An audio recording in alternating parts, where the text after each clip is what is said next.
This installment of the Look Back series is about voting rights in Missouri. It took the Civil War to abolish slavery. It took more time for everyone to get the vote.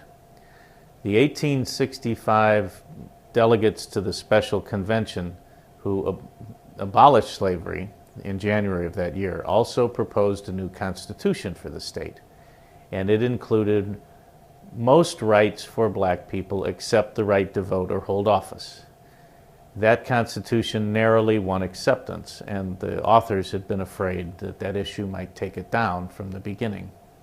So we had freed slaves with all rights except voting. And in 1868, the legislature decided to ask the people to vote. And in a statewide referendum, Missourians rejected giving the vote to blacks.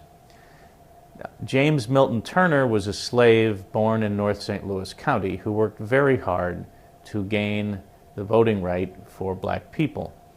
But it took the federal 15th Amendment in 1870 to allow blacks to vote. He was able to muster about 20,000 voters from the black community in Missouri to show up to the polls that year. Now, in the case of women, there was agitation as well for women to be able to vote after the war. Many of the women who had been volunteers in the hospitals formed the first suffrage movement in the state. And in the late 1860s, Virginia Minor, who had been one of the volunteer nurses, became the leader of the women's suffrage movement in Missouri.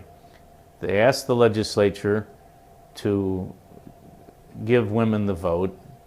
The legislators kind of hooted the idea, so she took it upon herself in 1872 to march into the old courthouse downtown, then the St. Louis County Courthouse, and try to register to vote. The registrar said no, women can't do that. So her husband filed suit because back then married women couldn't file their own lawsuits.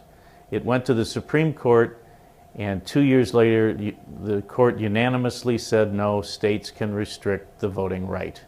So it took another several decades for women to be able to vote in Missouri.